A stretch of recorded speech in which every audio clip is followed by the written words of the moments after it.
You ought to work like Steve Jobs evolving technology. You ought to work like Mark Zuckerberg transforming social media. You ought to work like President Barack Obama changing American history. You ought to work like Attorney General Lynch upholding laws. You ought to work like Simone Manuel swimming your way to an Olympic gold medal. You ought to work like Simone Biles flipping and tumbling to your first Olympic gold. You ought to work like Jesus trying to save humanity. So whatever you're going to do it for the Lord.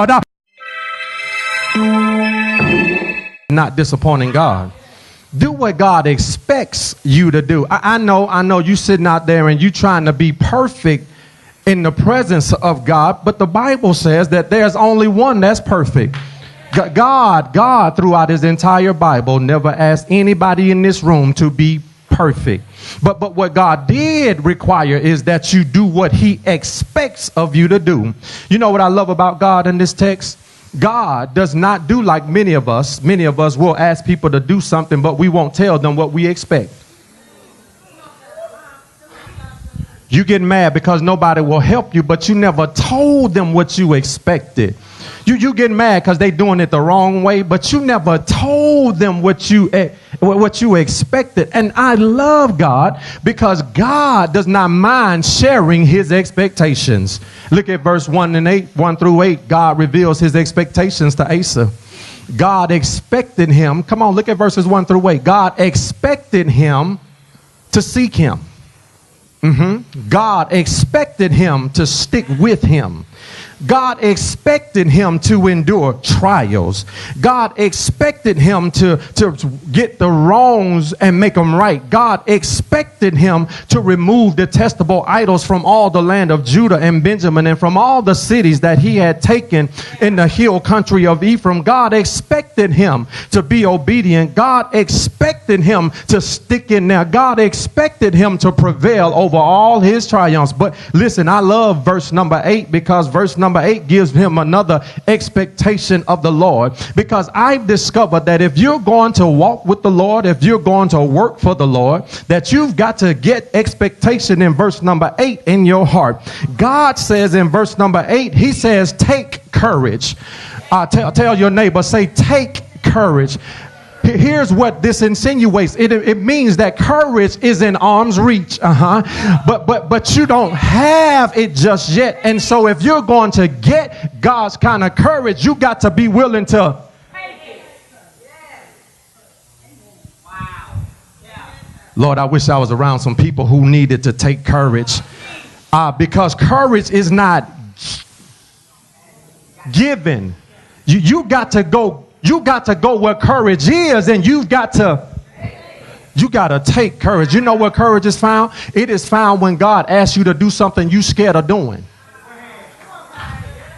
God told him, God said, reform everything that's not right. When God asks you to reform everything that's not right, you got to go into the situation that's jacked up, and you got to take courage out of that situation. I'm just trying to teach the text. God said, take courage.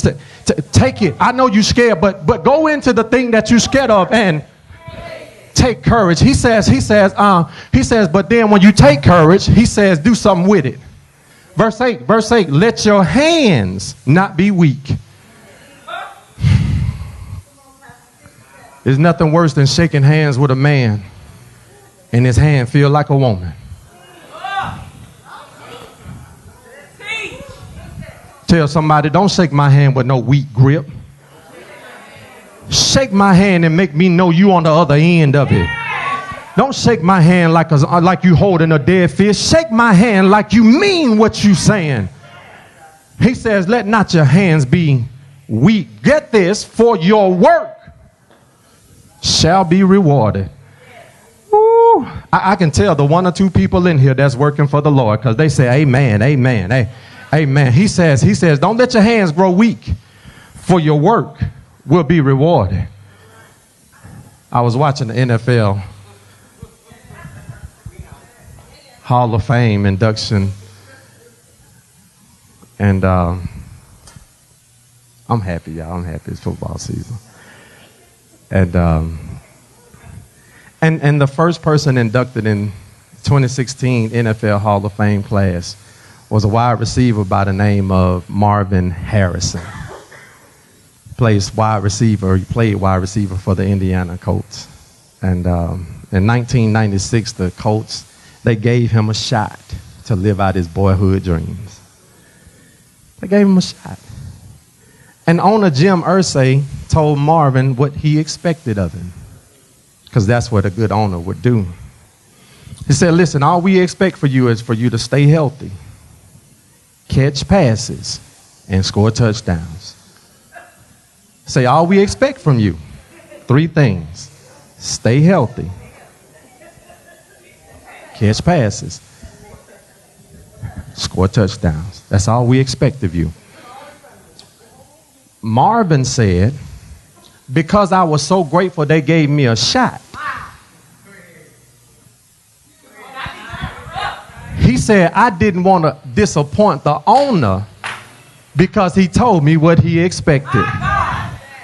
So over his career, he had 1,102 career receptions, catch the ball. He had 143 catches in a single season, catch the ball. He set an NFL single season reception record, catch the ball. How many of you know that he went on to receive 14,580 receiving yards, catch the ball? He scored 128 touchdowns, leaving him as the 3rd highest wide receiver to score touchdowns in the NFL. He went on to help his team win the 61st Super Bowl over the Chicago Bears, and as a result, he was inducted into the Hall of Fame. Can I talk to somebody in here this morning who needs to understand what Marvin is trying to say?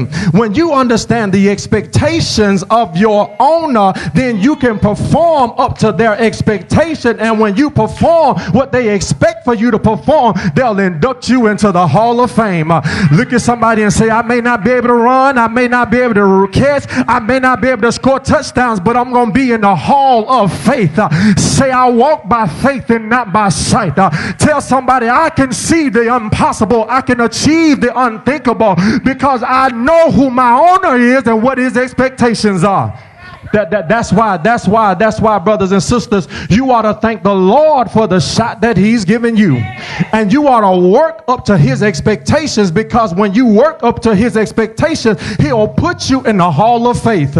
Come on, somebody. That's why you ought to work like Adam caring for the garden. You ought to work like Noah building the ark. You ought to work like Moses leading them knuckleheads through the wilderness. You ought to go out in your field and you ought to keep sheep like David did. You ought to work like Paul planting churches all over Asia Minor. You ought to work like Timothy training up church leaders. You ought to work like, y'all don't like biblical characters. Let me see if you like historical characters. You ought to work like Harriet Tubman setting slaves free. You ought to work like Steve Jobs evolving technology. You ought to work like Mark Zuckerberg transforming social media. You ought to work like President Barack Obama changing American history. You ought to work like Attorney General Lynch upholding laws. You ought to work like Simone Manuel swimming your way to an Olympic gold medal. You ought to work like Simone Biles flipping and tumbling to your first Olympic gold. You ought to work like Jesus trying to save humanity. So whatever you're going to do it for the Lord. You got to do it now, because you've got to work while it's day, because night comes when no man can work. Whatever you do it as unto the Lord and not unto men. Commit whatever you do to the Lord and he will establish your plans. Somebody in here ought to shout like Paul said, I can do all things through Christ that strengthens me. Listen, you don't have to disappoint God. All you've got to do is work.